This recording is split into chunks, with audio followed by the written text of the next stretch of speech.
everybody, and welcome to another edition of the Rawlings MVC Baseball First Pitch. My name is Derek Dockett. As always, joined via Skype by our Valley baseball analyst, Shane Dennis. Shane, we're done with the conference tournament. How are you doing now? We're doing all right. Just a few raindrops, but we finally got it. Yeah, we made it through it. Long week, but you know what? We saw some real quality baseball the week of the tournament. Some great pitching, timely hitting. Missouri State winning the automatic bid, getting to host the regional in Springfield. But just some great performance all around. Bradley played well as well.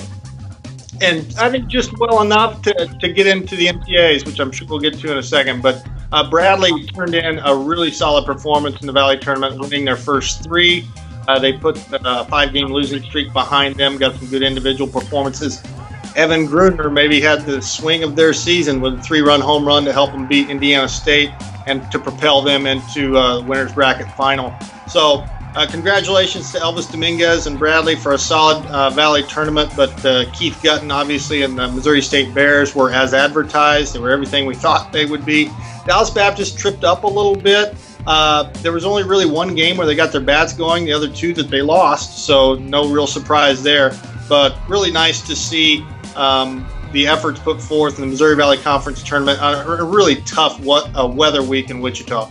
Yeah, the rain, unfortunately, was not the best case scenario, but Wichita State did a great job as host.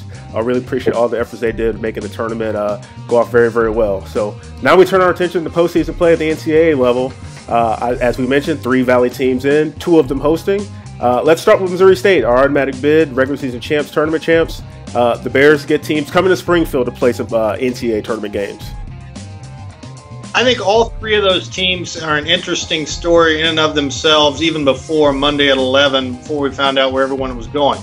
I think Missouri State, it was pretty well known that they were going to host. Dallas Baptist was pretty well known that they were going to be able to host a regional as well with their body of work through the regular season.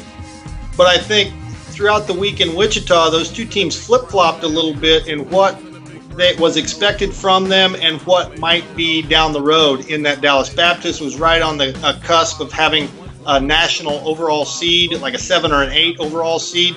Well, it turned out Missouri State was that with their tournament performance. So both those teams still end up getting to host, but Missouri State took giant steps, which, and I kind of think it was under the radar that everybody thought, okay, Dallas Baptist is a team to watch here because they might get a national seed.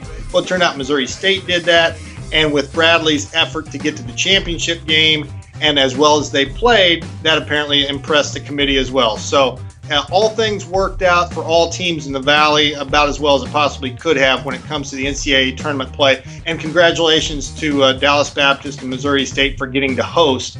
And Bradley got a number 2 seed. So that's really tall cotton that the Valley baseball is in right now. Yeah, Shane is someone that played baseball in the Valley.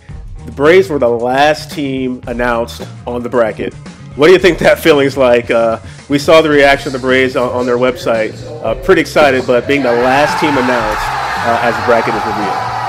I cannot imagine that.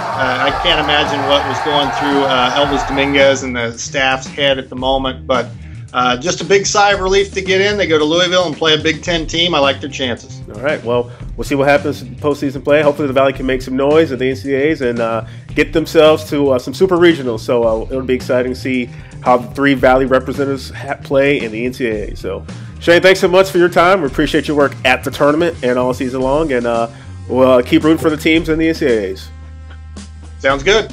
All right. Thanks, everybody, for watching. This has been the Rawlings MVC Baseball First Pitch here on MVCsports.com.